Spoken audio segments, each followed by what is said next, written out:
Hello friends, स्वागत है आपका आपके अपने YouTube channel the future coaching पर। मैं विवेक आप लोगों के लिए लेके आया हूँ एक और सेशन।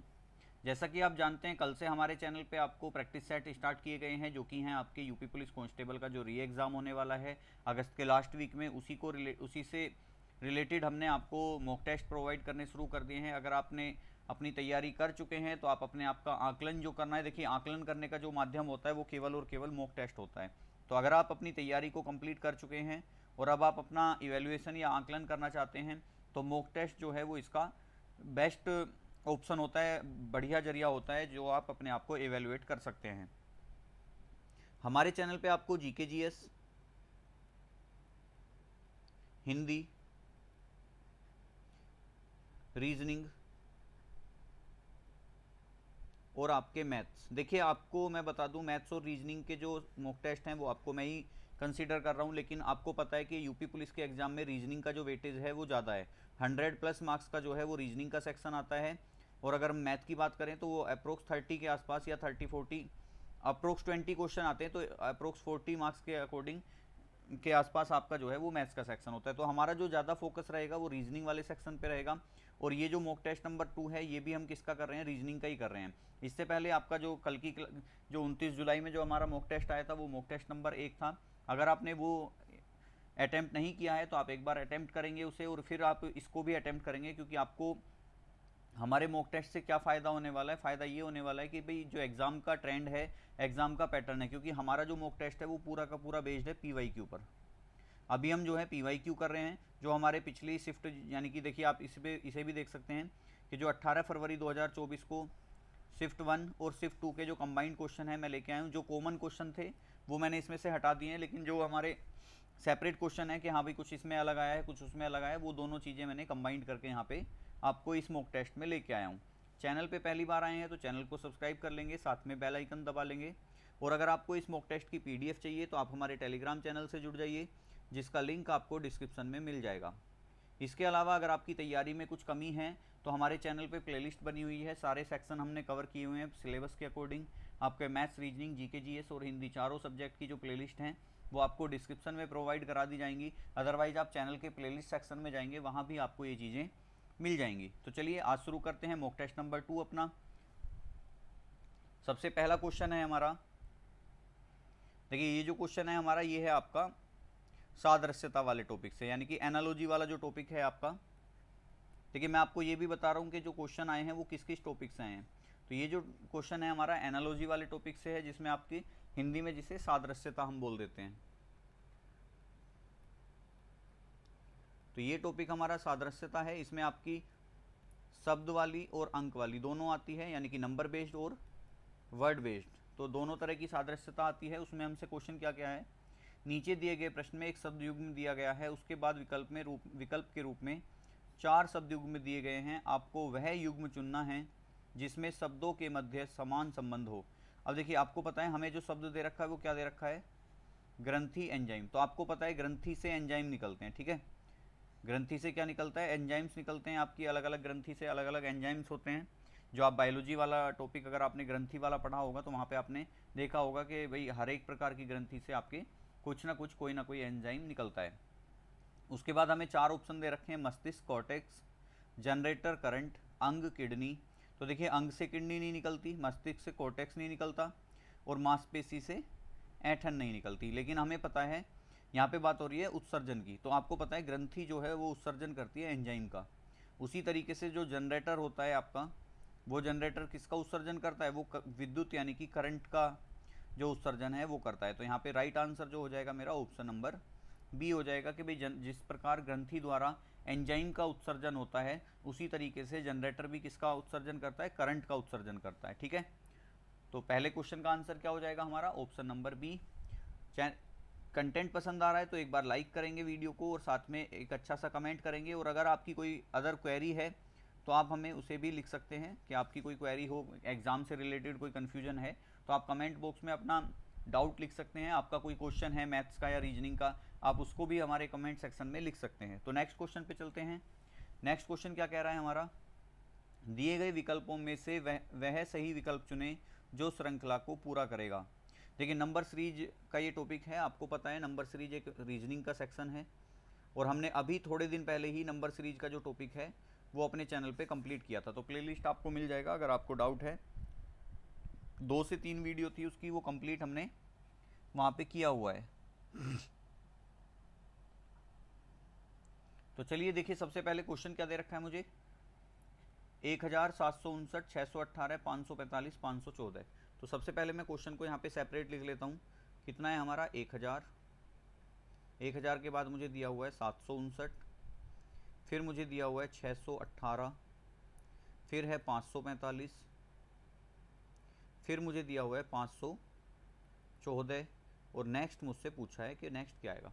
अब देखिए 1000 से 759, 759 से 618, 618 से 545, 545 से 514। तो मुझे एक बात तो पता चल गई, मेरी जो सीरीज है वो माइनस में चल रही है, क्योंकि देखिए ज़्यादा अंतर नहीं आया, 1000 से 500 पे आई। अब कितना कम हुआ ये देखना है हमें।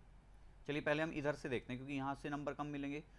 आपको पता है 14, 10 24, 10 34, 10 44 और 1 45। यहाँ पे अंतर कितना आएगा मेरा, यहाँ पे अंतर आएगा मेरा 31 का, ठीक है।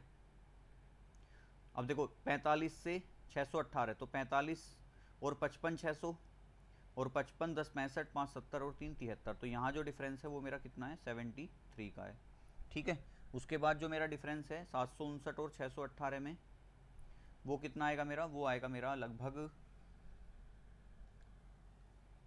भाई घटा लेते हैं, 9 में से 8 जाएगा 1, 15 में से 1, 5 में से 1 जाएगा 4, और 7 में से 6 जाएंगे 1, तो 141 का डिफरेंस है। और 1000 और 759 में कितने का डिफरेंस होगा, 1000 और 759 में होगा सीधा सीधा 41 यहाँ से और 200 वहाँ से, तो 241 का डिफरेंस है। क्लियर है। अब देखो यहाँ से कुछ पता चल रहा है, 241 से 141, 73, 31, मुझे नहीं पता चल रहा कुछ भी।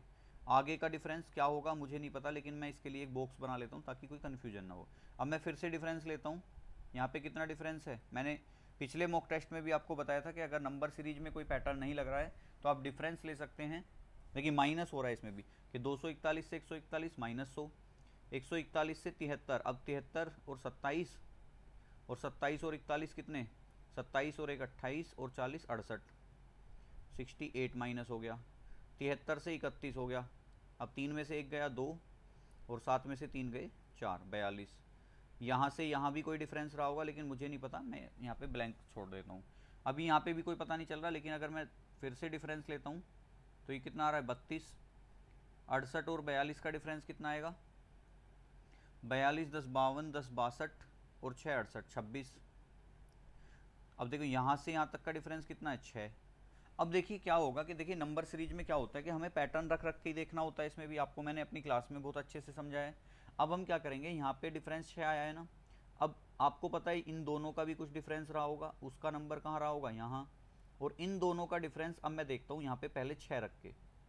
अब 26 और 6 32, 42 और 32 कितना आएगा, सॉरी माइनस हो रहा है ना, ये भी माइनस होगा, गलती कर दी देखो छोटी सी, यहाँ पे माइनस चल रहा है हमारा, पूरे सीरीज में जो चल रहा है हमारा वो क्या है, माइनस है, ठीक है। तो 26 में से 6 घटाएंगे, मैं इंक चेंज कर लेता हूँ ताकि जो हमारा नंबर हम फिल करेंगे वो पता चल जाए कि हमने ये फिल करा है। तो देखिए 32 में से 6 गया 26, 26 में से 6 घटाएंगे 20, तो मैंने यहाँ पे 20 रखा। 42 में से 20 घटाएंगे, यहाँ पे 22 आना चाहिए। 31 में से 22 घटाएंगे तो 22 और 8 30 और 1 31, 9 आना चाहिए। 514 में अगर मैं 9 घटाऊँ, क्योंकि घटाना है मुझे, तो 514 में से 9 घटा रहा हूँ तो 14 में से 9 जाएंगे 5, तो मेरा जो आंसर बनना चाहिए वो बनना चाहिए 505। क्या मेरा 505 विकल्प है, 504, 502, 507, 505, तो बिल्कुल 505 मेरा ऑप्शन नंबर डी जो है यहाँ पे विकल्प दे रखा है। तो मेरा राइट आंसर क्या हो जाएगा यहाँ पे, 505। तो देखिए नंबर सीरीज का ये क्वेश्चन मुझे थोड़ा सा लेंदी लग रहा है, थोड़ा सा अच्छे टाइप का क्वेश्चन हम कह सकते हैं इसे। तो आपको इस टाइप के क्वेश्चन के लिए भी तैयार रहना है अपने आप को, क्योंकि जो आपका ये क्वेश्चन है ये स्पेशली देखिए आपके कांस्टेबल के एग्ज़ाम का ही है, जो आपकी 18 फरवरी शिफ्ट 1 का क्वेश्चन था। तो चलिए नेक्स्ट क्वेश्चन पे चलते हैं। नेक्स्ट क्वेश्चन है क्वेश्चन नंबर 3। क्वेश्चन क्या कह रहा है, एक निश्चित कूट भाषा में रोमन को IFDAE के रूप में लिखा जाता है, तो उसी कूट भाषा में वाटर को कैसे लिखें। देखो रोमन को क्या लिखा है उसने, मैं यहाँ पे लिख लेता हूँ रोमन। रोमन को क्या लिखा है, IFDAE, तो यहाँ ये रहा I, ये रहा F, ये रहा D, ये रहा ए और ये रहा ई। ठीक है, अब हम देखते हैं क्या कर रखा है इसने, और हमें किसका पूछा है, वाटर का पूछा है। तो वाटर को हम यहाँ पे लिख लेते हैं, चलो यहाँ पे दिख जाएगा। अब देखिए रोमन अगर मैं नंबर डालूं तो रोमन आर का नंबर कितना होता है 18, ओ का नंबर कितना होता है 15, एम का नंबर कितना होता है 13, ए का नंबर कितना होता है 1 और एन का नंबर कितना होता है 14। ठीक है, जहाँ एक ए आ रहा है वहाँ ए ही है। तो मुझे एक बात समझ में आ रही है कि यहाँ भी ए की जगह तो ए ही होना चाहिए, यानी कि दूसरे नंबर पे ए आना चाहिए मेरा। जो भी मेरे विकल्प हैं उसमें दूसरे नंबर पे ए। तो देखो एक ही ऑप्शन ऐसा है जहाँ ए है, क्योंकि यहाँ पे डब्ल्यू है, ए है, टी ई आर है, तो ए की जगह ए ही आना चाहिए, क्योंकि ए की जगह यहाँ भी ए ही आ रहा है। बाकी हम पैटर्न देखते हैं अभी। आर को आधा हो गया, लेकिन 15 का आधा 6 नहीं होगा, 13 का आधा 4 नहीं होगा, 14 का आधा 5 नहीं होगा। यहाँ पे अगर मैं नंबर डालूँ तो ये कितना आएगा 9, ये 6, ये 4, ये हमारा 1 और ये हमारा 5। अब 18 को 9 बनाना है, तो देखो 18 को 9 मैं एक तरीके से और बना सकता हूँ कि इन दोनों का सम कर लूँ। 1 + 8 कितना आएगा 9 ही तो आएगा, और 9 पे क्या है आई। 1 + 5 6, 6 भी ठीक है, 1 और 3 4। अब एक तो एक ही रहेगा, इसीलिए यहाँ पे एक की जगह ए आ रहा है, और 1 और 4 5, 5 पे क्या आ गया ई। तो बहुत अच्छा पैटर्न बनाया हुआ है। देखो अब डब्लू कितने पे आता है 23 पे, और 23 का क्या बनेगा 5, और 5 पे कौन है ई। यहाँ एक ही आएगा तो एक का ए ही आएगा, ई ए। तो मैंने पहले ही बताया था, तो आंसर तो ई बनना है, लेकिन फिर भी 20 का बनेगा बी, ये ई 5 ही रहेगा, और 18 है तो 18 का आई बनेगा। तो ई A B E I, E A B E आई मेरा जो राइट आंसर हो जाएगा वो हो जाएगा ऑप्शन नंबर डी, जो कि है सही आंसर। तो सेशन पसंद आ रहा है तो देखिए एक बार लाइक ज़रूर कर दिया करें, हमें भी थोड़ा सा मोटिवेशन मिलता है, और आपके लिए और बेहतर करने का हम प्रयास करेंगे। आपका जो एग्ज़ाम है उससे पहले हम आपको लगभग 20 से 25 मॉक टेस्ट जो कराएंगे, उसमें से अगर आपने अच्छे से तैयारी कर ली तो यकीन मानिए आपके क्वेश्चन जो हैं वहीं से आपको फंस जाएंगे। तो बढ़ते हैं नेक्स्ट क्वेश्चन पे। नेक्स्ट क्वेश्चन है आपका डायरेक्शन टेस्ट। देखिए डायरेक्शन टेस्ट ऐसा टॉपिक है जहाँ से क्वेश्चन आता ही आता है। क्वेश्चन क्या कह रहा है, पूर्व की ओर 10, एक व्यक्ति घर से पूर्व की ओर 10 किलोमीटर चलता है। मैंने मान लिया उसका घर यहाँ पे है, ठीक है, हम एक डेस्टिनेशन पॉइंट बना लेंगे कि उसका घर यहाँ पे, पूर्व की ओर किधर जाएगा इधर। मैंने लास्ट प्रैक्टिस सेट में बहुत अच्छे से बताया था। चलिए 10 किलोमीटर चला, यहाँ पे आ गया, फिर दाएं मुड़ता है और 5 किलोमीटर। देखिए यहाँ से जब किसी व्यक्ति का फेस पूर्व दिशा की ओर होगा तो उसका राइट नीचे की तरफ पड़ेगा। फिर दाएं मुड़ता है और 5 किलोमीटर चलता है, दाएं मुड़ा और 5 किलोमीटर चला, फिर से दाएं मुड़ता है और 11 किलोमीटर। देखिए पहले 10 चला था, अब 11 चलेगा, तो इससे पार हो जाएगा, और दाएं मुड़ेगा तो इधर की तरफ ही चलेगा, अंदर की तरफ। ये 11 हो गया, यहाँ पे आ गया मान लो, फिर से दाएं मुड़ता है 11 किलोमीटर, फिर से दाएं मुड़ता है और 5 किलोमीटर चलता है। अब देखो यहाँ जब पश्चिम की ओर होगा तो दायां ऊपर हो जाएगा, और ये 5 है तो ये भी 5 होगा, तो कहीं ना कहीं वो अपनी लाइन के सामने आ जाएगा बिल्कुल। फिर से बाएं मुड़ता है और 1 किलोमीटर चलता है। अब देखो जब उत्तर की ओर देख रहा होगा बायां किधर पड़ेगा इधर, तो इधर चल के 1 किलोमीटर चला, मान लिया यहाँ पे आ गया। वो बाएं मुड़ता है और 1 किलोमीटर चलता है। वह व्यक्ति अपने घर से कितनी दूरी पर है। अब मुझे बताओ उसका घर यहाँ पे है, अब वो यहाँ पे है, ये 10 है, ये 11 है, तो ये कितना होगा बीच वाला 1 होगा, और एक ये वाला है और एक ये वाला है, तो दूरी कितनी आ गई 2 किलोमीटर। दिशा पूछ लेता तो उसके घर से वो पश्चिम दिशा में है, तो आंसर बन जाएगा 2 किलोमीटर। वैसे तो मुझसे दिशा दूरी ही पूछी है, लेकिन अगर मुझसे दिशा भी पूछ लेता तो मैं कह देता अपने घर से वह 2 किलोमीटर दूर पश्चिम दिशा में है। तो राइट आंसर है 6, 16, 15 और 2। तो राइट आंसर क्या हो जाएगा मेरा, ऑप्शन नंबर सी हो जाएगा मेरा इस क्वेश्चन का राइट आंसर। बढ़ते हैं नेक्स्ट क्वेश्चन पे। नेक्स्ट क्वेश्चन क्या कह रहा है, नेक्स्ट क्वेश्चन कह रहा है हमसे कि निम्नलिखित प्रश्न में कुछ शब्द दिए गए हैं, उनमें विषम को छोड़कर कुछ समान विशेषताएं हैं, आपको इनमें से विषम को ढूंढना है। देखिए जब मैं इस सेट को बना रहा था तो मुझे जो है सबसे कठिन जो क्वेश्चन लगा था वो ये लगा था, और मैं गारंटी से कह रहा हूँ कि जब ये पेपर में क्वेश्चन आया होगा तो जो तुक्के वाले हैं उनको छोड़ के 99% पढ़ने वाले बच्चे का ये क्वेश्चन नहीं हुआ होगा।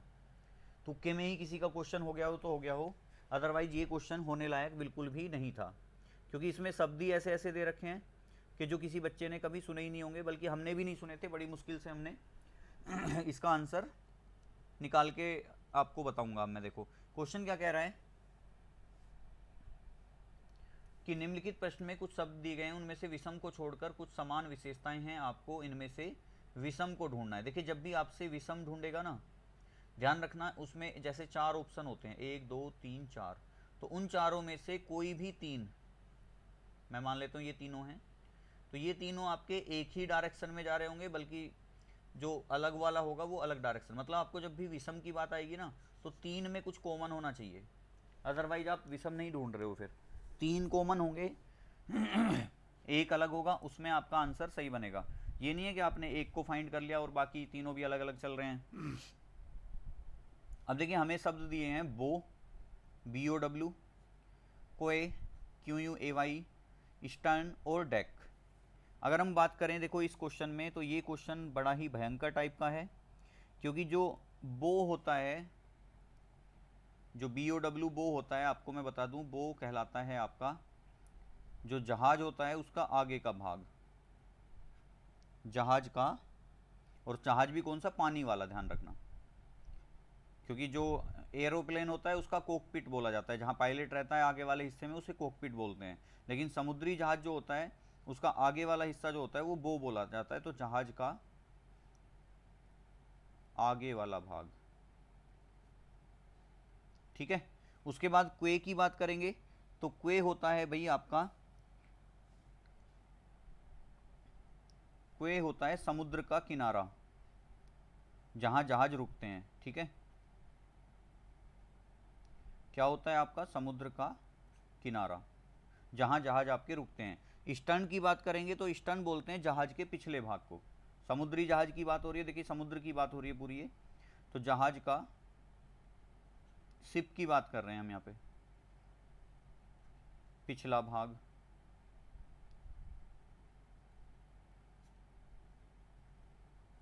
और जो आपका स्टर्न है, स्टर्न हो गया। उसके बाद जो डेक है आपका, डेक बोला जाता है आपकी छत जो होती है जहाज की।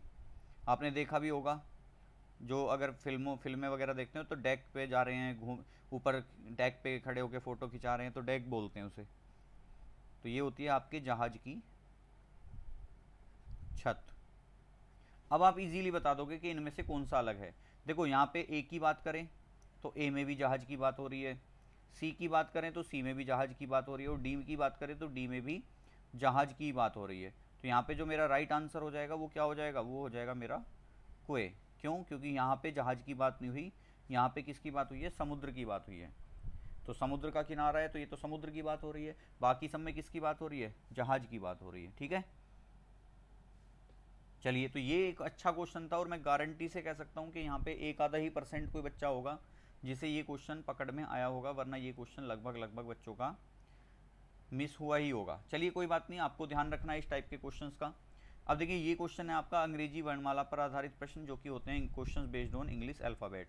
मतलब आपसे कुछ शब्द दे देगा, उसके आपके कुछ अक्षर उठाएगा और वहाँ से आपसे क्वेश्चन पूछेगा। जैसे कह रहा है, यदि शोवेनिर शब्द के पहले, तीसरे, 5वें और 8वें अक्षरों का उपयोग करके एक सार्थक अंग्रेजी शब्द बनाना है, प्रत्येक अक्षर का केवल एक बार उपयोग किया जाना है, ये भी ध्यान रखना है।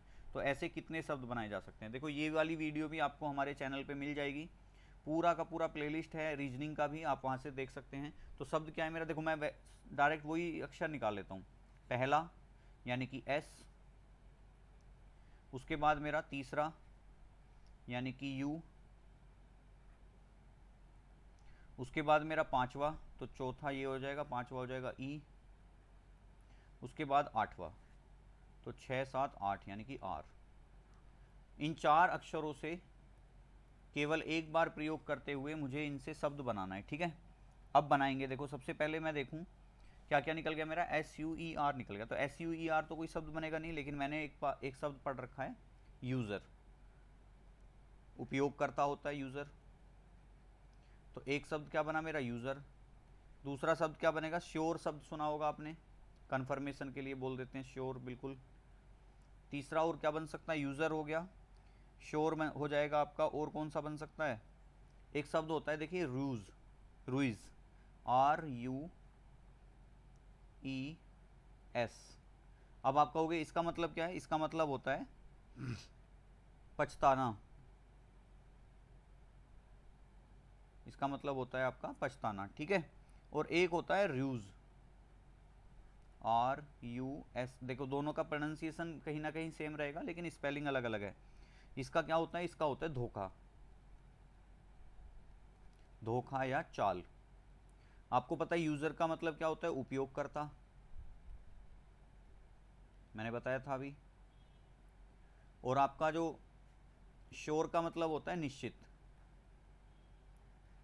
जैसे कह देते हैं ना कि मैं श्योर बिल्कुल आऊँगा ही, निश्चित रहिए आप, मैं बिल्कुल आऊँगा, बिल्कुल दृढ़ बोल देते हैं, निश्चित बोल देते हैं।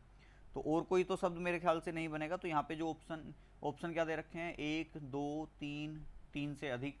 तो आपको पता है मेरे जो शब्द बन रहे हैं कितने बन रहे हैं, 1 2 3 और 4। अब देखो 4 जैसे ही देखो मेरे यहाँ पे 3 से अधिक शब्द मिल गए ना, अब चाहे 5 बन रहे हो, 6 बन रहे हो, 7, आपको आगे क्वेश्चन नहीं करना है, क्योंकि मेरे जो ऑप्शन है वो 3 से अधिक ही आएंगे जब भी आंसर आएगा। तो मेरा आंसर क्या हो जाएगा यहाँ पे, मोर देन 3 या 3 से अधिक। तो इस क्वेश्चन का आंसर, देखिए ये क्वेश्चन मैं कह सकता हूँ कि थोड़ा सा ठीक था, क्योंकि जिसका वोकेबुलरी वाला पार्ट वीक होगा, इंग्लिश वाला, तो यहाँ उसे समस्या आनी है इस टाइप के क्वेश्चनों में। तो चलिए कोई बात नहीं, नेक्स्ट क्वेश्चन पे बढ़ते हैं। अब हम आप लोगों के साथ हैं तो आपको इन चीज़ों का ध्यान रखना है। ये वाला टॉपिक भी मैंने पूरा का पूरा आपको वीडियो के माध्यम से समझा रखा है, आपको केवल प्लेलिस्ट में जाके एक बार उसे वॉच करना है अच्छे से, वहाँ से आपको चीज़ें बहुत हद तक क्लियर हो जाएंगी। तो नेक्स्ट क्वेश्चन पे चलते हैं। नेक्स्ट क्वेश्चन क्या कह रहा है, ये चैप्टर आ गया है क्लॉक से आपका। तो क्लॉक से आपसे पूछा है क्या, एक घड़ी दोपहर के समय शुरू की जाती है, 5:20 पर घंटे की सुई घूम चुकी होती है। अब देखिए दोपहर के समय शुरू करने का मतलब है उस घड़ी को कितने बजे शुरू करा है, एग्जैक्ट 12 बजे शुरू करा होगा, ठीक है। अब 12 बजे से, क्योंकि यही मतलब देखिए एक घड़ी दोपहर के समय, दोपहर का समय मतलब एग्जैक्ट कितना होगा, वो 12 PM का होगा, ठीक है, के समय शुरू की जाती है, 5:20 पर घंटे की सुई घूम चुकी होती है। मतलब 12 PM से आपसे पूछा है 5:20 PM पर। तो मैं आपको देखो दो चीज़ें बता देता हूँ कि जो मिनट हैंड है वो आपका 60 मिनट में 360 डिग्री चलती है, तो 1 मिनट में कितना चलेगी, आप कह दोगे 6 डिग्री। क्लियर है, मिनट वाली सुई है, मिनट हैंड का मतलब होता है मिनट की सुई, मिनट की सुई। ये क्वेश्चन बन जाते हैं देखो एक बार, कई बार। दूसरी आपकी होती है घंटे की सुई। आपको पता है जो मिनट की सुई है वो 1 घंटे में अपना चक्कर पूरा करती है, और एक चक्कर जो होता है घड़ी का वो वृत्त होता है, और वृत्त का एक चक्कर कितने डिग्री का होता है, 360 डिग्री का होता है, ये आपको पता होगा। जब हम घंटे की सुई की बात करेंगे तो आपको पता है घंटे की सुई 12 घंटे में अपना चक्कर पूरा करती है, कि अगर वो 12 पे अभी है तो दोबारा से 12 पे आने के लिए उसे पूरे 12 घंटे चलना पड़ेगा। तो आप कह सकते हो कि वो 12 घंटे में कितना चलती है, 360। तो 1 घंटे में कितना चलेगी, 1 घंटे में चलेगी वो 30 डिग्री। आपको पता है जो घड़ी का एक बॉक्स होता है उसमें 30 डिग्री का ही कोण होता है, यानी कि 12 से लेके 1 और 1 से लेके 2, बीच में कितना कितना डिग्री होगा, 30 डिग्री होगा। अब मुझसे पूछा है कि भाई दोपहर के समय से शुरू होकर 5:20 पर घंटे की सुई घूम चुकी होती है। अब देखिए आपको पता है 1 घंटे में वो 30 डिग्री जाती है, तो 12 से लेके 5:20 तक कितने घंटे, 5 सही 1/3 घंटे, 3 पंजे 15 और 1 16/3 घंटे बनेंगे कि नहीं। अगर मैं गुना कर दूं इसकी 30 में, 1 घंटे में 30 है तो 16/3 में कितना, 30 गुना 16/3, ठीक है। 3 से काटा 10 और 16 धाई 160 डिग्री, मतलब इतनी देर में वो कितनी घूम चुकी होगी, 160 डिग्री। या फिर आप इसे एक काम और कर सकते थे, आपको पता है 1 घंटे में 30 डिग्री है, और 1 घंटे को मैं लिख सकता हूँ 60 मिनट, कि 60 मिनट में 30 डिग्री है, तो 1 मिनट में कितना, 1 मिनट में हो जाता है इसका 30/60, यानी कि हम कह देते 1/2 डिग्री। तो मिनट की सुई 1 मिनट में 6 डिग्री, घंटे की सुई 1 मिनट में 1/2 डिग्री। अब मुझे बताओ 12 बजे से लेके 5:20 तक कितने घंटे, 5 घंटे 20 मिनट, 5 घंटे 20 मिनट। अगर मैं इसे सारे को मिनट में ही कन्वर्ट करूं तो आपको पता है ये कितना हो जाएगा, 60 पंजे 300 प्लस 20, ये कितना हो गया 320 मिनट, और 1 मिनट में कितना चलती है, 1/2। तो 1/2 से काटेंगे इसे, कितना आएगा, अभी भी कितना आएगा, 160 डिग्री आएगा। कैसे भी कर सकते हो आप, घंटे से भी कर सकते हो या मिनट से भी कर सकते हो, इसे दोनों तरीके से आंसर आ जाएगा। तो आपका आंसर जो हो जाएगा वो 160 डिग्री है। ऑप्शन नंबर ए 160 डिग्री मुझे दे रखा है, तो मेरा राइट आंसर भी क्या हो जाएगा, 160 डिग्री हो जाएगा। बढ़ते हैं नेक्स्ट क्वेश्चन की ओर। नेक्स्ट क्वेश्चन क्या कह रहा है हमसे, नेक्स्ट क्वेश्चन है हमारा ब्लड रिलेशन का। देखिए ये क्वेश्चन अगर मैं आपको ईमानदारी से बताऊं तो ये मैंने अपनी ऑफलाइन कक्षा में एज इट इज, ये मैंने अपनी ऑफलाइन कक्षा में कराया हुआ है, ठीक है। और यही क्वेश्चन आपके यूपीपी के एग्ज़ाम में डायरेक्ट पूछा गया है। यूपीपी कांस्टेबल का जो आपका एग्ज़ाम हुआ था 18 फरवरी को, उसमें आपका डायरेक्ट ये क्वेश्चन पूछा गया है। और ये सेम क्वेश्चन मैंने अपनी ऑफलाइन क्लास में बच्चों को करा रखा है। और आपको यकीन नहीं आता है तो मैं आपको बता देता हूँ कि जो अरिहंत वालों की किताब है ना, RK झा वाली, उस किताब से मैंने ये क्वेश्चन बच्चों को करा रखा है। आप चाहें तो उस किताब का रेफरेंस लेके इस क्वेश्चन को वहाँ से चेक कर सकते हैं कि ये पहले आया हुआ क्वेश्चन है या नहीं। बिल्कुल डिक्टो यही क्वेश्चन है आपका, लगभग हो सकता है थोड़ा बहुत चेंज कर दिया हो, वैसे तो मुझे नहीं लगता, लेकिन मैंने शुरू में जैसे पढ़ा है कि यही चीज़ है। उसमें कह रहा है अपने बच्चों में गंगा के पसंदीदा राम और रेखा हैं, ठीक है।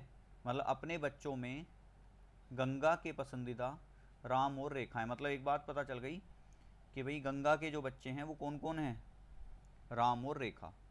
तो अगर हम डायग्राम बनाएं, पहले मैं थोड़ा सा स्पेस बना लेता हूँ, डायग्राम बाद में बनाएंगे, यहाँ पे इसे खाली कर देते हैं। चलिए मान लेते हैं ये है गंगा,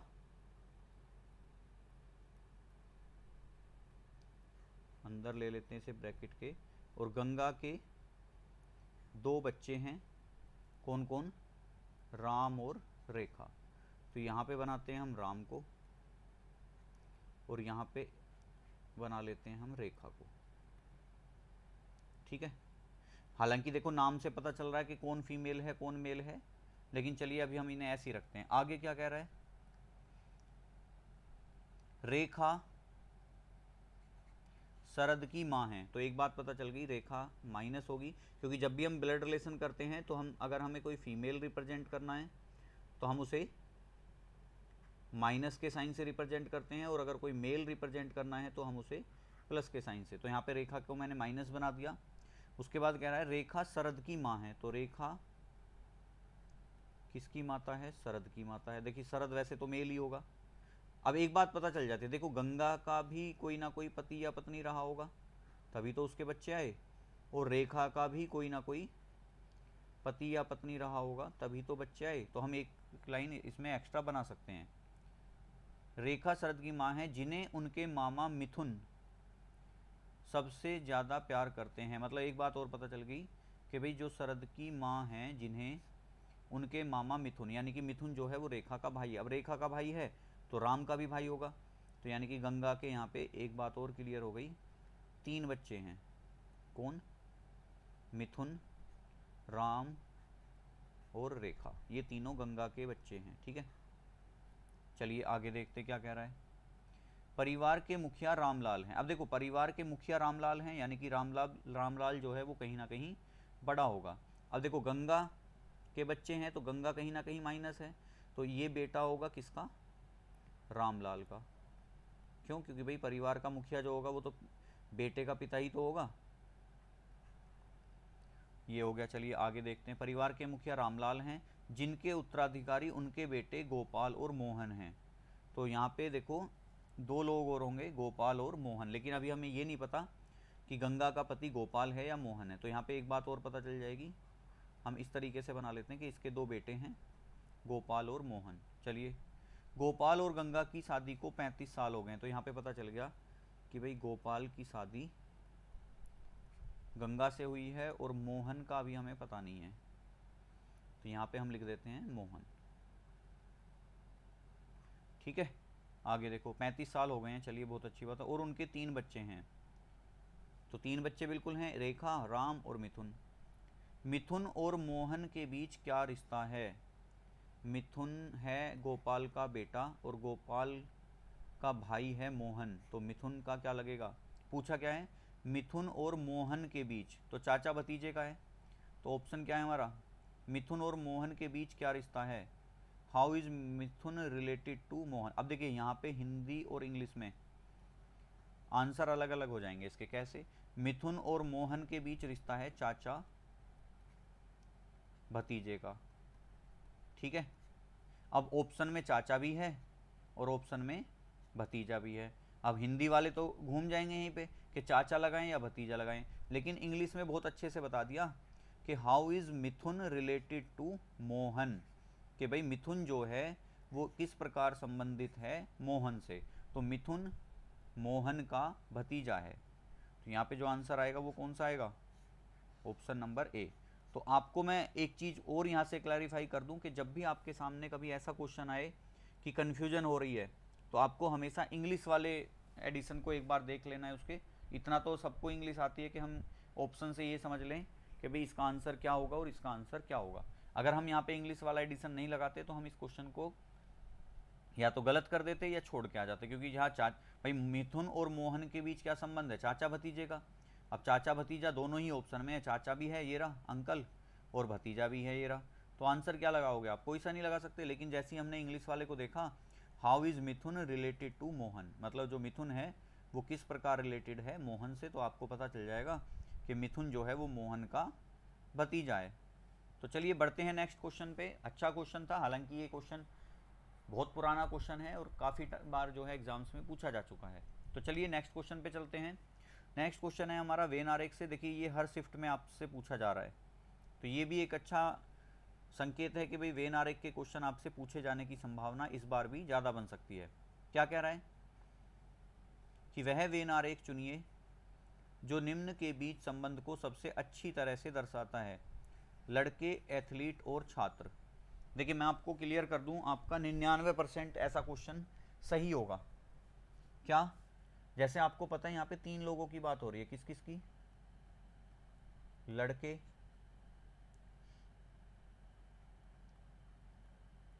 एथलीट और छात्र। अब आपको पता है, देखो एथलीट में छात्र, छात्र को अंग्रेजी में क्या कहेंगे, स्टूडेंट्स कहेंगे। देखो ये रहा, ठीक है, स्टूडेंट्स ही बोलते हैं। हिंदी में भले ही अलग अलग हो जाए, छात्र और छात्राएं, लेकिन अंग्रेजी में तो स्टूडेंट रहेगा। एथलीट, एथलीट ही रहेगा। लड़के क्या हो जाएंगे, बॉयज हो जाएंगे। तो यहाँ पे देखो इन दोनों में जो है हम ये नहीं बता सकते कि कौन क्या है, क्योंकि एथलीट फीमेल भी होती है मेल भी होता है, स्टूडेंट्स मेल भी होता है फीमेल भी होता है। हाँ ये कह सकते हो कि भाई ये बॉयज़ हैं। तो देखो बॉयज़ अगर मैं सेपरेट कर दूँ तो इन दोनों में क्या रिलेशन है कि भाई छात्र एथलीट हो सकते हैं, एथलीट छात्र हो सकते हैं, लेकिन सभी छात्र एथलीट हों ऐसा ज़रूरी नहीं है।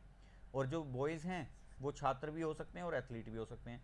तो जहाँ भी हम ये नहीं समझ पाएँ कि भाई, या फिर हम ये चीज़ देख लें कि जहाँ दोनों हो सकते हैं, कि लड़के और लड़की दोनों हो सकते हैं वहाँ पे, तो वहाँ आपका आंसर जो है वो इस तरीके से ही आंसर बनेगा जो हमें बी ऑप्शन में दे रखा है।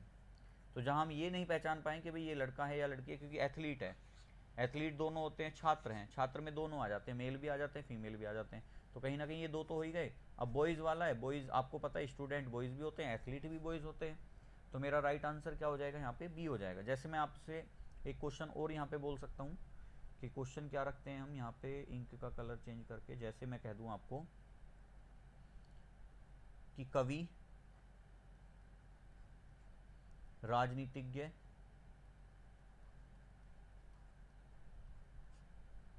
और आपका महिला, ठीक है। अब देखो यहाँ पे बहुत सारे बच्चे कह देते हैं कि महिला तो कवित्री होती है।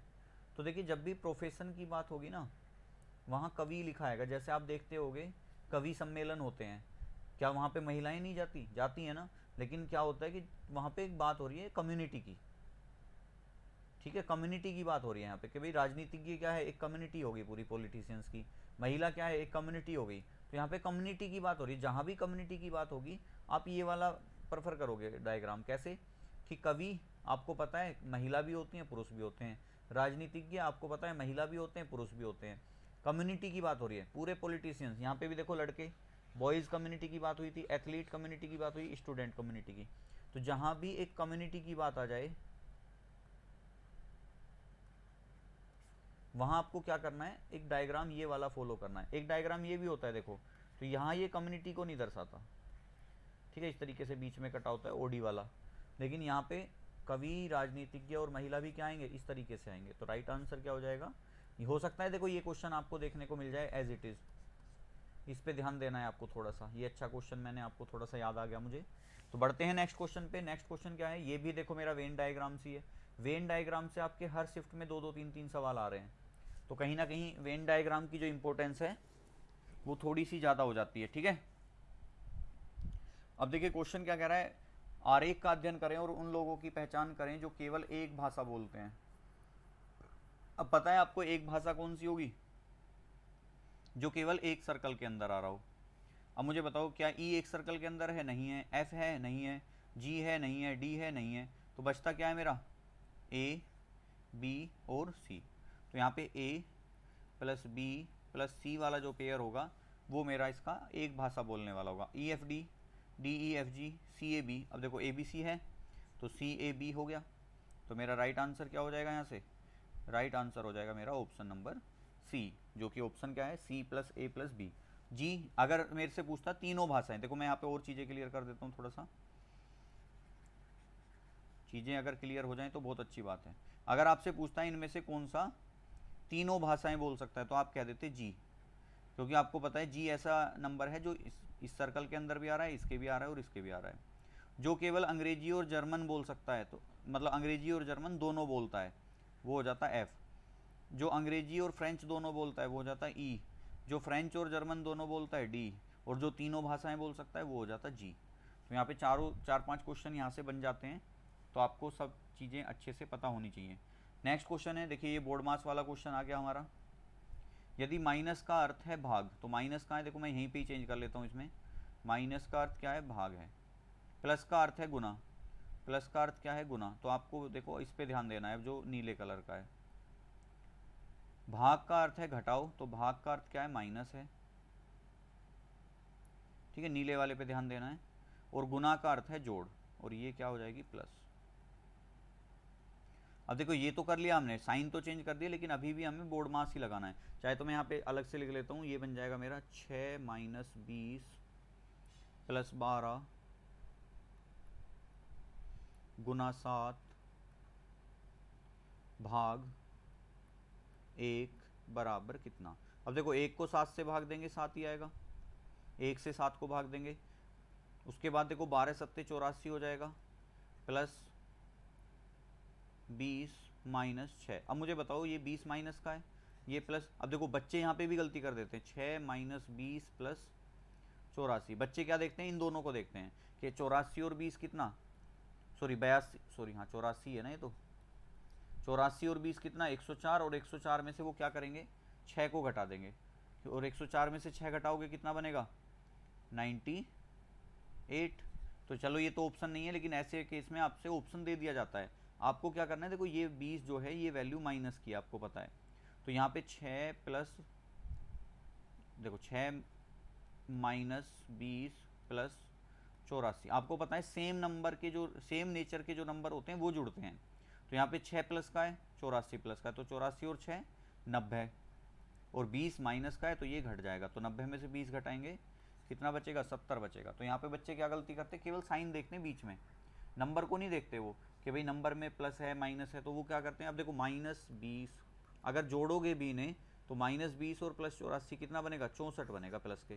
क्यों, क्योंकि एक प्लस का एक माइनस का है, तो ज़्यादा नंबर कौन सा है, प्लस वाला है, तो प्लस के 64 आ जाएगा। 6 इसमें जोड़ दो तब भी 70 ही आएगा। तो आंसर क्या हो जाएगा मेरा, ऑप्शन नंबर डी हो जाएगा इस क्वेश्चन का राइट आंसर। बढ़ते हैं नेक्स्ट क्वेश्चन पे। नेक्स्ट क्वेश्चन क्या कह रहा है, जल्दी जल्दी खत्म करेंगे देखो, क्योंकि प्रैक्टिस सेट है, ज़्यादा समय हम इसमें नहीं ले सकते। क्वेश्चन है हमारा नॉन वर्बल से। नॉन वर्बल में क्या पूछा है, 4 विकल्पों में से दी गई आकृति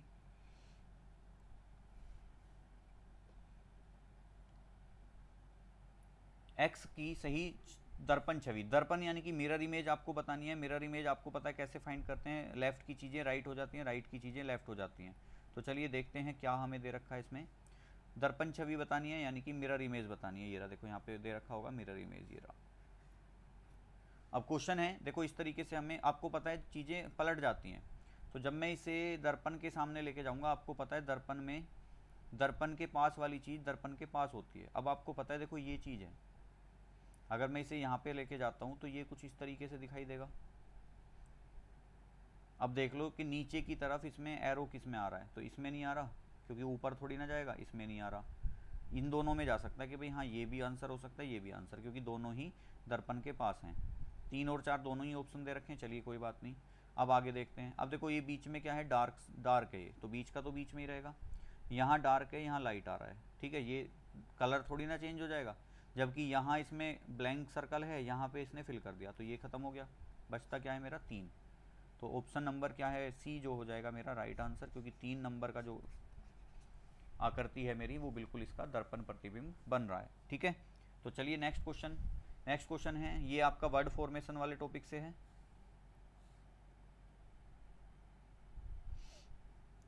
निम्नलिखित प्रश्न में एक शब्द दिया गया है, उसके बाद 4 शब्द दिए गए हैं, जिनमें से एक दिए गए शब्द के अक्षरों का उपयोग करके बनाया जा सकता है।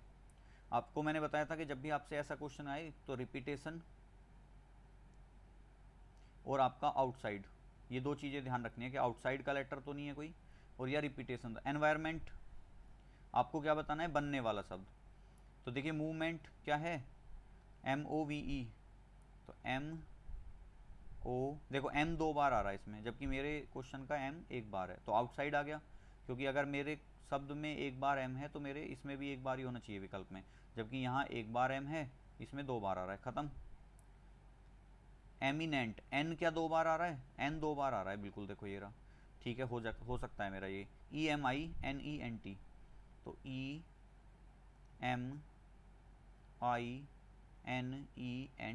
तो ये बन रहा है अभी, तो ये जो है मेरा आंसर हो सकता है बिल्कुल। और देखते हैं हम, कोई और तो नहीं है, थोड़ा सा मैं इसे क्लीन कर लेता हूँ, यहाँ पे ज़्यादा हो गया ये।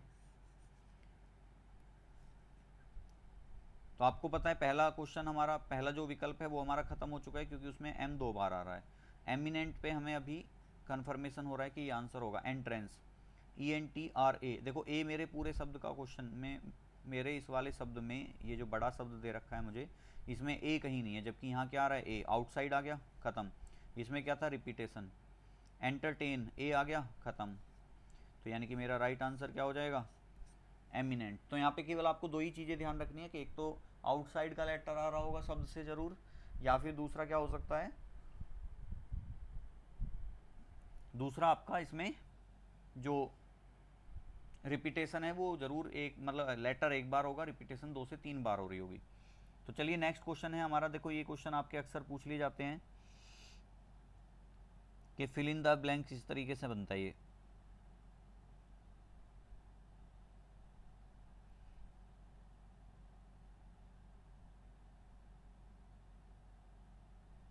अब देखिए सबसे पहले जब भी फिल इन द ब्लैंक्स वाले क्वेश्चन आए, आपको सबसे पहले नंबर ऑफ लेटर काउंट करने हैं इसमें, ब्लैंक वाले भी और फिल वाले भी। तो 1 2 3 4 5 6 7 8 9 10 11 12 13 14 15 16 17 18 19 20, 20 का है। तो हम जो इसमें पेयर बनाएंगे या तो 4 के बनेंगे या 5 के बनेंगे। तो पहले मैं इसमें 4 के पेयर बनाता हूँ, 1 2 3 4 इस तरीके से, 1 2 3 4 इस तरीके से, 1 2 3 4 इस तरीके से, 1 2 3 4 यहाँ पे 1 2 3 4, ठीक है। अब देखते हैं क्या कुछ कॉमन नंबर मिल रहे हैं मुझे। यहाँ पे MNNP, तो MNNP, PMNOPP, तो कुछ लग रहा है मुझे, जैसे मुझे लग रहा है कि यहाँ पे अगर मैं देखूँ तो M, मेरा जो वर्ड शुरू हो रहा है वो M से शुरू हो रहे हैं। देखो सारे चारों विकल्प जो हैं वो M से शुरू हो रहे हैं, तो यहाँ तो कन्फर्म है कि मेरा जो पहला लेटर आएगा वो M आएगा। MMNO, यहाँ पे खाली ये P है, तो देखो चारों में दूसरा वाला भी P आ रहा है।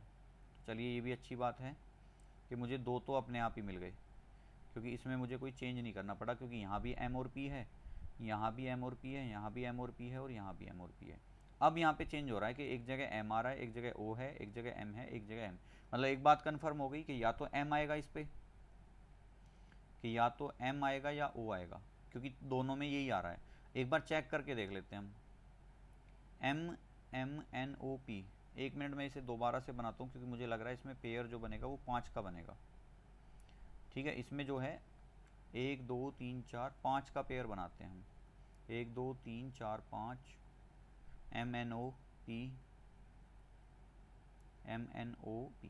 अब देखो M सारे M थे तो मैंने फिल करा MMNOP, क्योंकि मेरे जो दो ऑप्शन है वो M और P हैं, तो यहाँ से मुझे कुछ भी ज़रूरत नहीं थी सोचने की, तो ये तो मेरे ऑप्शन ही भर गया। अब मैंने देखा कि कुछ पैटर्न बन रहा है MMNOP, यहाँ पे M 2 बार आ रहा है और इसने अगले वाले में N 2 बार दे ही दिया मुझे, MNNOP आना चाहिए, क्योंकि आपको पता है इसमें MO आ रहा है तो O रखता हूँ मैं इसमें। अब यहाँ से एक पैटर्न बना MNNOP, ठीक है, MNNOP मतलब एक बार M प्लस था एक बार N, तो अगले बार O प्लस होना चाहिए, तो यहाँ M आएगा, MNOOP बिल्कुल बन रहा है, MNOPP। तो इस तरीके से मेरा लेटर मुझे कहीं ना कहीं इसमें पैटर्न बनता दिख रहा है। तो अब चेक करते हैं MPOM, MPOM ये रहा, MPON है, MPM है, MPM है, तो ये भी खत्म ये भी खत्म ये भी खत्म, तो MPOM ONP। चलिए राइट आंसर क्या हो गया मेरा, सी ऑप्शन हो गया। अच्छा क्वेश्चन था, लेकिन आप इसमें फिल करके देख सकते। देखिए सबसे बढ़िया मैं आपको बताता हूँ कि अगर आपके पास समय बच रहा है ना, तो ये क्वेश्चन आप क्या करो, इस तरीके से लिख लो, इन्हें सारे लेटर को लिख लो, 4 जगह लिखो ऐसे ही, जब आपके पास समय हो। लेकिन अगर कुछ भी समझ में ना आए ना, तो आप क्या करो, इस तरीके से 4, भाई 4 ही ऑप्शन होते हैं मेरे पास, मैंने तो ज़्यादा लिख दिए फ्लो में, तो यहाँ पे क्या करो, आप सबको लिख लो इस तरीके से, और फिर एक एक ऑप्शन के उसमें फिल कर दो, और फिर कोई ना कोई आंसर जो भी सटीक बैठ रहा हो उसमें, वो आपका राइट आंसर कहीं ना कहीं आपको पैटर्न बता ही देगा। ये तब करना है लेकिन जब आपके पास समय ठीक हो। अगर पता लग रहा है समय तो है एक क्वेश्चन करने का ही और आप इसी में फंस के रह गए, तो फिर गड़बड़ हो जाएगी। चलिए नेक्स्ट क्वेश्चन पे चलते हैं। नेक्स्ट क्वेश्चन क्या कह रहा है, नीचे दिए गए प्रश्न में एक शब्द युग्म दिया गया है, उसके बाद विकल्प के रूप में 4 शब्द युग्म दिए गए हैं। आपको वह युग्म चुनना है जिसमें शब्दों के मध्य समान संबंध हो। मतलब यहाँ भी ये एनालॉजी वाले टॉपिक से आपका क्वेश्चन आया हुआ है, तो एनालॉजी का ये आज के सेट में दूसरा क्वेश्चन था, ध्यान रखना। स्वधर्म त्यागी, अपोस्टेट, रिलीजियन धर्म, स्वधर्म त्याग। देखो स्वधर्म त्यागी का मतलब है अपने धर्म को त्यागने वाला, और अपने धर्म को त्यागने वाला क्या धर्म, यानी कि अगर हम इसे देखें एक तरीके से कि भाई उसने अपने धर्म को त्याग दिया, किसको त्याग दिया, धर्म को त्याग दिया। तो अधिपति राज्य, तो अधिपति का मतलब तो ये होता है कि भाई जो हमारे राज्य का मेन अधिकारी है या मेन शासक है वो हमारा अधिपति कहलाता है। शिक्षक, शिक्षा, त्यागने की बात नहीं हो रही। देशद्रोही, देश, जेल, कानून, तो यहाँ पे त्यागने की बात कहाँ हो रही है, ट्रेटर और कंट्री, यानी कि देशद्रोही और देश। क्यों देशद्रोही ने अपने देश को त्याग दिया ना और देश को त्याग दिया तो वो देशद्रोही बना, तभी तो बना।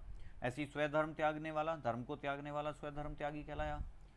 नेक्स्ट चलते हैं। नेक्स्ट है हमारा कोडिंग डिकोडिंग से। कोडिंग डिकोडिंग में हमसे पूछा क्या है, लेटर कोडिंग पूछी है।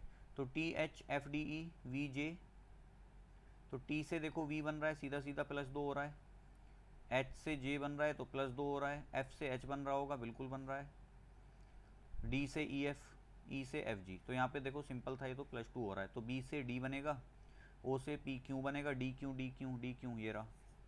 बस इतना ही करना है, आगे बढ़ जाना है तुरंत। चलिए हम आगे सोल्व करते हैं। U से VW, R से ST, N से OP, तो DQWTP,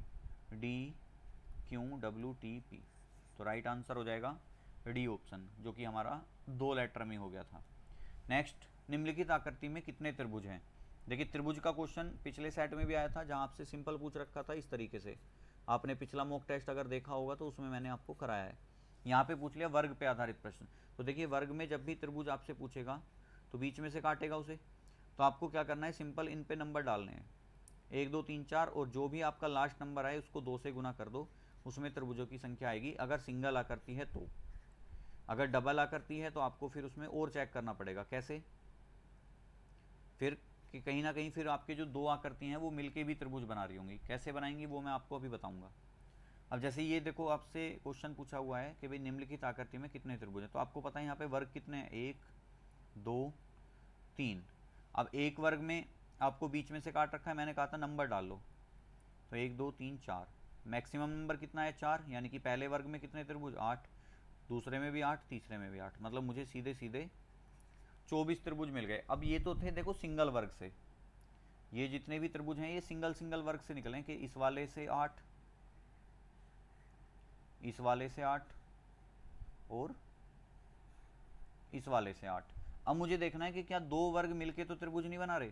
तो देखो अगर मैं थोड़ा सा कलर चेंज कर लूँ यहाँ पे तो अच्छे से आपको विजिबिलिटी होगी इसकी, कि अगर मैं इस लाइन पे चलता हूँ इस तरीके से, थोड़ा सा आप ग्रीन कलर को देखेंगे, ये इस तरीके से, तो ये भी एक त्रिभुज दिख रहा है,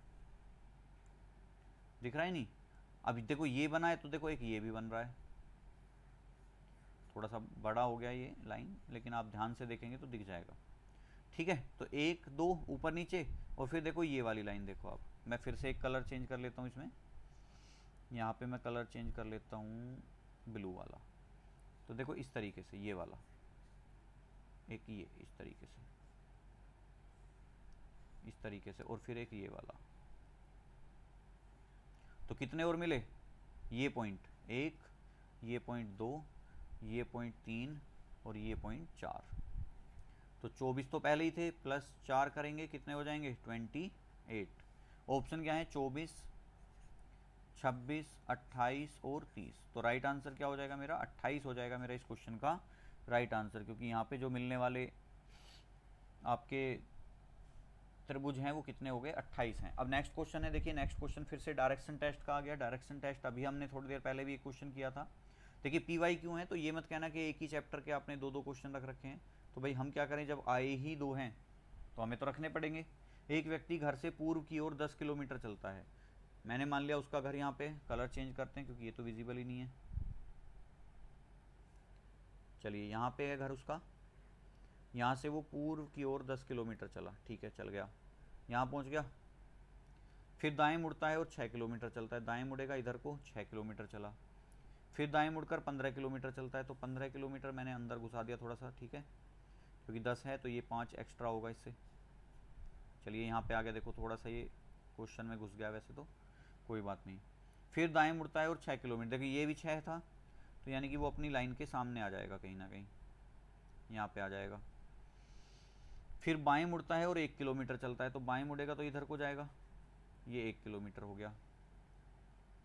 वह व्यक्ति अपने घर से कितनी दूरी पर है, आपको पता है ये 10 है तो ये भी 10 होगा, तो ये कितना 5, ये 5 है तो कहीं ना कहीं ये भी 5 होगा, और 5 और 1 6, तो अपने घर से वो 6 किलोमीटर की दूरी पे है। 16 25 12 6, तो राइट आंसर क्या हो जाएगा, ऑप्शन नंबर बी हो जाएगा आपका यहाँ पे राइट आंसर, जो कि कितना है 6 किलोमीटर।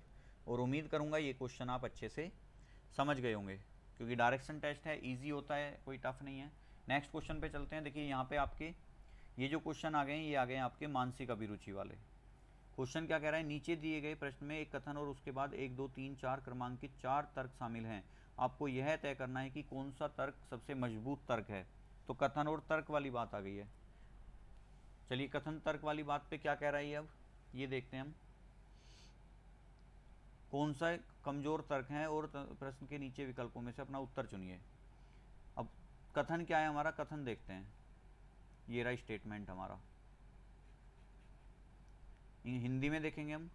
क्या सभी स्कूल शिक्षकों को निजी ट्यूशन देने से रोक दिया जाना चाहिए, मतलब कथन है हमारा, क्या सभी स्कूल शिक्षकों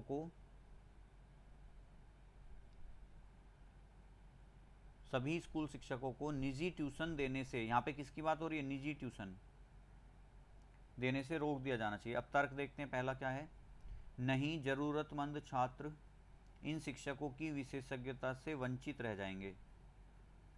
दूसरा तर्क क्या, देखिए कभी भी पहले तर्क को पढ़ते ही आपको आंसर नहीं लगाना, आपको पहले तीनों तर्क पढ़ने हैं। दूसरा कह रहा है, हाँ यह उन बेरोजगार पढ़े लिखे लोगों के साथ अन्याय है जो ट्यूशन पढ़ाकर अपना जीवन यापन कर सकते। तो ये तो बिल्कुल गलत ही हो रहा है कि भाई वो कह रहा है रोक देना चाहिए और रोक भी दो, हाँ भी कर रहे हो, तो तर्क तो मजबूत है ही नहीं ये भी। हाँ तभी स्कूलों में शिक्षण की गुणवत्ता में सुधार होगा, ये बिल्कुल देखो यहाँ पे जो तीसरी चीज़ है वो बिल्कुल सही बात है, क्योंकि क्या होता है कि जो टीचर होते हैं वो ट्यूशन के चक्कर में स्कूल में अच्छे से नहीं पढ़ाते, तो अगर उनका प्राइवेट ट्यूशन जो है वो बंद हो जाएगा तो वो कहीं ना कहीं स्कूल पे ध्यान देंगे, क्योंकि प्राइवेट ट्यूशन का तो विकल्प ही खत्म हो गया। तो मेरे हिसाब से तो यहाँ पे केवल 3, अब देखते हैं ऑप्शन देखते हैं पहले, केवल 4 मजबूत है, केवल 3, केवल 2 और 3, केवल 2 और 4, तो 4 तो है ही नहीं। अच्छा 4 है, हाँ। अब इन शिक्षकों का वेतन पर्याप्त है, तो देखो वेतन की तो यहाँ पे बात ही नहीं हो रही, ये तो खत्म हो गया, वेतन की बात नहीं हो रही, यहाँ पे ट्यूशन की बात हो रही है। वेतन की बात होती तो हम सोचते।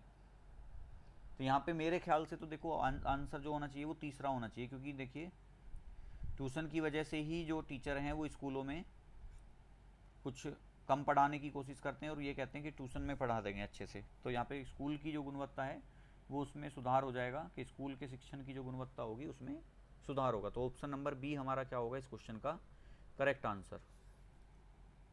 तो ये तो हमारा स्टेटमेंट एंड आर्ग्यूमेंट से था। अब जो क्वेश्चन आया है हमारा वो आया है मानसिक अभिरुचि से। तो 3-4 क्वेश्चन मैंने लिए हैं इसमें मानसिक अभिरुचि के। क्वेश्चन क्या है हमारा, देखो मानसिक अभिरुचि बहुत आसान टॉपिक है। आसान टॉपिक इन द सेंस मैं आपको बता दूं कि मानसिक अभिरुचि में जो है आपको आपकी समझ कॉमन सेंस ही यूज़ करनी है, आपको कुछ भी थ्योरेटिकल या कंसेप्चुअल चीज़ें नहीं करनी है। क्वेश्चन क्या है, आप एक पुलिस अधिकारी के रूप में तैनात हैं। ठीक है, चलिए बहुत बढ़िया बात है, आप भी बहुत जल्द बनने वाले हैं। तो आप एक पुलिस अधिकारी के रूप में तैनात हैं। सबसे पहले आप क्वेश्चन को बहुत शांति से पढ़ेंगे, कोई जल्दबाजी नहीं करनी उसमें। आप एक 10 वर्षीय बच्चे को एक व्यस्त चौराहे पर भीख मांगते हुए देखते हैं। मतलब यहाँ पे बात हो रही है एक बच्चे के भीख मांगने की जो कि 10 वर्ष का है। तो सबसे पहले तो देखो ये बच्चा है, ऊपर से इससे क्या काम कराया जा रहा है, भीख मांगना। तो दोनों ही चीज़ें गलत हैं। चलिए, भारत के किशोर न्याय कानूनों के अनुसार आपको, तो आपको पता है देखो भारत में ना किशोर न्याय कानून बना हुआ है जो बच्चों की देखरेख के लिए ही काम करता है।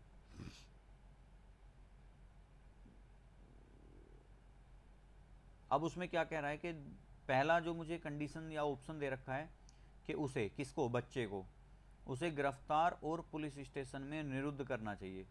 आप मुझे बताइए क्या किसी बच्चे को गिरफ्तार कर सकते हो जबकि उसकी कोई गलती नहीं है, वो तो भीख ही तो मांग रहा है। क्या भीख मांगना पाप है या कोई अपराध है? तो अपराध तो नहीं है।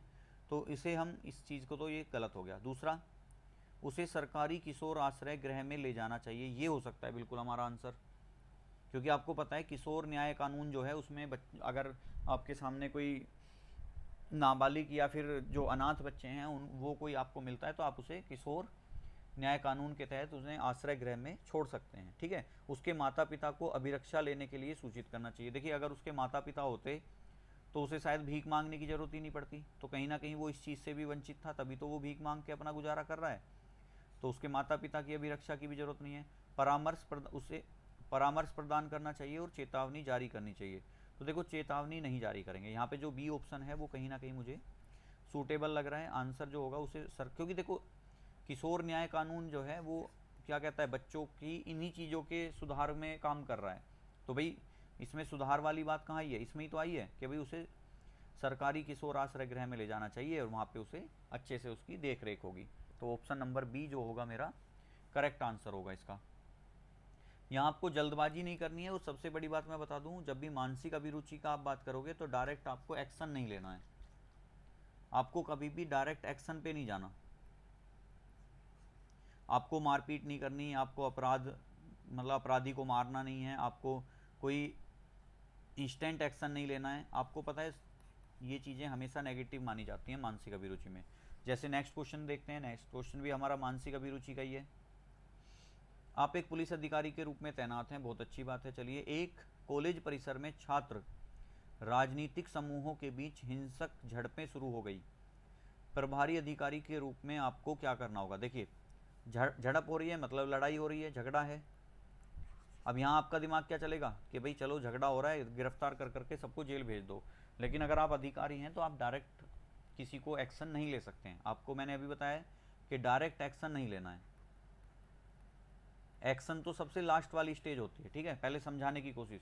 अब देखिए, परिसर में जमाव पर प्रतिबंध लगाने हेतु, परिसर में जमाव पर प्रतिबंध लगाने के लिए तुरंत धारा 144 तुरंत आ गया, मतलब एक्शन लिया जा रहा है, नहीं लेना है। सार्वजनिक व्यवस्था को भंग करने के लिए भड़काने वालों को बिना वारंट के गिरफ्तार करना चाहिए, वारंट गिरफ्तारी नहीं होगी। मध्यस्थता प्रयास में छात्र नेताओं को शामिल करना चाहिए, ये हो सकता है बिल्कुल, क्योंकि आप पहले कोशिश करोगे कि आप उनमें मध्यस्थता कराओ। चौथा क्या है, उपद्रव को रोकने के लिए यदि आवश्यक हो तो बल का प्रयोग करना चाहिए, ये भी हो सकता है, लेकिन हमें इन दोनों में से चूज करना है। देखिए बल प्रयोग करना भी तो एक एक्शन ही हो गया, जबकि एक्शन से तो हमें बचना है, तो एक्शन तो यहाँ भी खत्म हो गया। तो ऑप्शन नंबर सी जो है वो ज़्यादा हमारा सूटेबल रहेगा इस क्वेश्चन के अकॉर्डिंग। तो सी यानी कि देखिए आप देखते होंगे जब भी दो गुटों की लड़ाई होती है, अगर हम यहाँ पे भारत में बात करें तो सबसे ज़्यादा जो हमारे देश में लड़ाई होती है वो सांप्रदायिक लड़ाइयाँ होती हैं, यानी कि सांप्रदायिक दंगे हो जाएंगे, हिंदू मुस्लिम हो जाएगा, हिंदू और कास्ट हो जाएंगे, क्योंकि अलग अलग सबके नियम कानून हैं। तो वहाँ पे क्या होता है कि वहाँ पे जब भी ऐसा कोई सांप्रदायिक घटना होती है तो वहाँ पे जो उनके मेन लीडर होते हैं उनसे सरकार बात करने की कोशिश करती है। जैसे अभी किसान आंदोलन चला था तो सरकार वर्सेस किसान चल रहा था, तो इसका देखो लाइव एग्जांपल भी ले सकते हो आप कि सरकार वर्सेस किसान चल रहा था आंदोलन। तो वहाँ से क्या हुआ कि किसानों को ना तो भगाया गया, ना उनसे कोई जबरन किया गया, उनसे क्या कोशिश की, जो भी उनके मेन लीडर थे उन्हें बुला बुला के उनसे बातें की गई, उनसे समझौता किया गया और उनसे कुछ ना कुछ जो कंडीशंस थी उनकी वो अप्लाई करके उन चीज़ों को सोल्व कर लिया गया। तो हमेशा जो मध्यस्थता होती है वो कहीं ना कहीं एक बेस्ट वे होता है चीज़ों को सोल्व करने का। तो आप कोशिश करेंगे आप कभी भी डायरेक्ट एक्शन पे ना जाएं। नेक्स्ट क्वेश्चन पे चलते हैं। नेक्स्ट क्वेश्चन भी आपका, अच्छा ये तो यही क्वेश्चन हमारा 2 बार आ गया है, चलिए कोई बात नहीं, क्योंकि ये वाला क्वेश्चन और एक ये वाला क्वेश्चन दोनों सेम है। चलिए आज की क्लास हमारी यहीं तक थी, तो उम्मीद करूंगा आज का सेशन आपको पसंद आया होगा, और अगर पसंद आया तभी आप लास्ट तक हैं। तो बस आप क्या करेंगे, आप वीडियो पे एक अच्छा सा लाइक कर देंगे और साथ में एक बढ़िया सा कमेंट करेंगे। आप कहोगे कि अच्छा सा लाइक कैसे, कि आप जो आपका थंब है वो लाइक बटन पे दबा दो, वही हमारे लिए अच्छा सा लाइक है। एक बढ़िया सा कमेंट करेंगे और दोस्तों के साथ इस वीडियो को शेयर करना न भूलें, क्योंकि आप इस वीडियो को अगर शेयर करते हैं तो हमें भी कहीं ना कहीं मोटिवेशन मिलेगा और हम भी आपके लिए और बेहतर करने का प्रयास करेंगे। तो तैयारी बनाए रखिए, 25 दिन हैं, 24 दिन बचे हैं, अब 25वें दिन तो एग्ज़ाम शुरू हो जाएगा, तो आपको विशेष ध्यान देना है 24 दिन में क्या कर सकते हैं क्या नहीं करना है। जल्दी जल्दी रिवीजन कीजिए अपना जीके जीएस और हिंदी का, और मैथ्स रीजनिंग में आप मॉक टेस्ट लगाइए। डेली एक मॉक टेस्ट लगाना है आपको, ज़रूर मॉक टेस्ट लगाना है, और जो भी आपका स्कोर आता है मॉक टेस्ट में उसे आप कमेंट बॉक्स में लिखिए और शेयर कीजिए। आप हम भी बताएंगे आपको क्या सजेशन दे सकते हैं। आपका कोई डाउट हो, क्वेरी हो, आप हमसे पूछ सकते हैं। मिलते हैं नेक्स्ट प्रैक्टिस सेट में, तब तक के लिए एंजॉय योरसेल्फ, तैयारी कीजिए, बिल्कुल भी बर्डन नहीं लेना है, तैयारी कीजिए मज़े से, बर्डन बिल्कुल नहीं लेना है। आपके पास 24 दिन है, कोई बात नहीं है, आप 12 से 15 घंटे भी पढ़ाई करेंगे डेली तो भी आपका सफिशेंट हो जाएगा। 15 घंटे अगर आप पढ़ लेंगे 24 दिन तो कोई दिक्कत नहीं है, उसके बाद खूब सोना आराम से। चलिए मिलते हैं नेक्स्ट सेशन में, थैंक यू।